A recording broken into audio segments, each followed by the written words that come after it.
मैं आश्रम नहीं जाना चाहती। मेरे पति के देहांत के बाद मैं अपने इकलौते बेटे के यहाँ रहती थी। मेरी बहू का एक अलग ही रूप मुझे देखने को मिला, साथ ही बेटे का भी।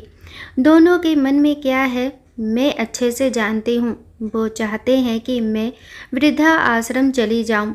उनके जाने के बाद मुझे यह सब देखना और सुनना पड़ेगा, इसका मुझे अंदाज़ा भी नहीं था। पर मैं मन मार कर अपने बेटे और बहू की बातें सुनकर भी यहाँ रहती हूँ, क्योंकि मुझे मेरे पोते और पोती दिखाई देते हैं।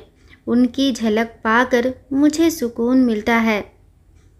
मेरी बहू को कोई दिक्कत नहीं हो, इसलिए मैं घर के बाहर रहती हूँ। बेटे ने थोड़ी मेहरबानी की है तो ऊपर टीन की चादर लगवा दी है। समय समय पर थोड़ा राशन दे देता है तो मैं अपना बनाकर खा लेती हूँ। मैंने अपने बेटे को कह दिया है कि मेरी वजह से उन दोनों को कोई प्रॉब्लम नहीं होगी। बस मुझे यहीं रहने दे, इसी घर में मुझे मर जाने दे। मैं बस यही चाहती हूँ। मैं अपने आप को खुशकिस्मत समझती हूँ कि मेरे बेटे और बहू कम से कम मेरे लिए इतना तो कर रहे हैं। मेरा बेटा सुबह 9 बजे नौकरी जाता है और बच्चे भी उसी समय स्कूल जाते हैं। फिर शाम को 6 बजे मेरा बेटा वापस आता है। बच्चे 3 बजे आते हैं। उन्हें आते जाते निकलते देख मुझे बड़ा सुकून मिलता है। मेरे पति के दोस्त थे, उनकी पत्नी का भी स्वर्गवास हो गया है। उस समय पर वो हमारे घर पर आया करते थे। उनसे हमारे अच्छे रिश्ते थे। उनका घर हमारे घर से थोड़ी दूर पर था। पैरों में समस्या हो गई थी, ठीक से चल भी नहीं पाते थे। वो बड़े दिनों बाद मेरे यहाँ आए। मुझे उन्हें देखकर अच्छा लगा। उनका हाल भी मेरी तरह ही था। बच्चे अब उनसे भी परेशान थे। आकर मेरे पास अपना दुखड़ा रोते थे और उन दिनों को याद करते थे। बुढ़ापा हम जैसों को बहुत रुलाता है। उनकी पत्नी का स्वर्गवास हो गया था और उन्हें चलने उठने में समस्या थी, इसलिए वो तो अपना खाना भी नहीं बना पाते थे। मेरे पास आए तो मैं समझ गई कि यह इतनी मुसीबत में चलकर पुराने दोस्तों के यहाँ चाय और खाने की चाह में ही जाते होंगे। उनकी भी अपनी मजबूरी थी। वो आए तो मैंने उनके लिए खाना बनाया और उन्हें खिलाया। मना कर रहे थे नहीं खाना, लेकिन मुझे पता था कि उनको भूख लगी है। मेरी बहू ने मुझे और उन्हें खाना खाते देख लिया। वो कुछ भी ना बोली। ऐसे ही वो यहाँ 2-3 बार आए। जब भी वो आते मैं उन्हें खाना खिलाती। फिर उनके जाने के बाद जब मेरा बेटा आया तो बहू कहती है कि तुम्हारी माँ कितनी बेशर्म है, पता नहीं किस किस को आजकल बुलाकर खाना खिला रही है। बड़ी मुश्किल से कमाया जाता है और यह लुटाने में लगी हैं। इनका राशन बंद करो, कुछ दिन भूखी रहेगी तो अक्ल ठिकाने आएगी। मैंने कहा कि मैं अपने हिस्से का उन्हें खिलाती हूँ, तुम्हारे पिता के पुराने मित्र हैं।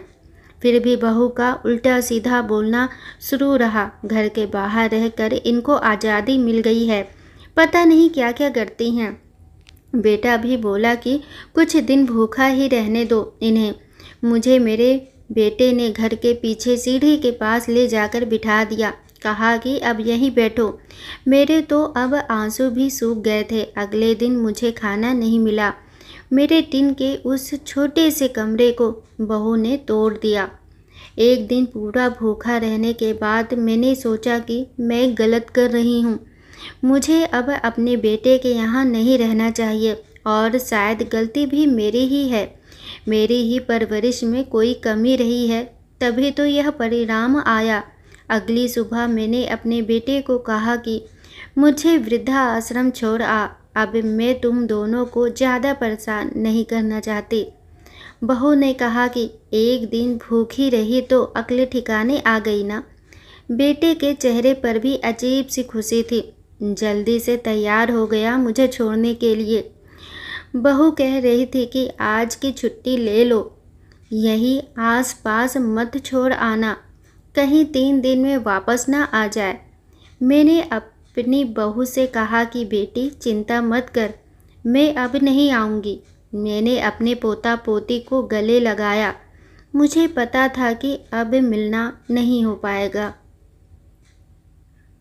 बेटे को भी चाहती थी कि एक बार जी भर के गले लगा लूं, लेकिन वो बोला, चलो जल्दी करो। मैंने बहू को कहा कि बेटी अपना ध्यान रखना। मेरा बेटा मुझे छोड़ आया। वहाँ आकर मैंने देखा कि मेरी तरह कई हैं। थोड़े दिन उदास रहते हैं, फिर सच को स्वीकार कर लेते हैं। मैं अब यहाँ खुश हूँ, कुछ काम भी करती हूँ। मैं चाहती हूँ कि ऐसा कहूँ कि ऐसा किसी के साथ ना हो, लेकिन ऐसा कब किसके साथ हो जाए कोई बता नहीं सकता। लेकिन माँ बाप को ऐसे समय के लिए भी तैयार रहना चाहिए। बस बच्चों को पाल कर बड़ा कर दो, उनसे कुछ उम्मीद मत रखो। दोस्तों, यह सिर्फ कहानी नहीं बल्कि आज के समय की सच्चाई है। बहुत खुशकिस्मत वाले हैं वो माँ बाप जिनकी औलादें माँ बाप को ईश्वर का दर्जा देते हैं, जो जानते हैं कि आज वो जो कुछ भी हैं अपने माँ बाप की वजह से ही हैं। दोस्तों, आशा करती हूँ कि आप लोगों को यह कहानी ज़रूर पसंद आई होगी। कहानी पसंद आई हो तो प्लीज़ चैनल को लाइक, शेयर एंड सब्सक्राइब करें। Thanks for watching.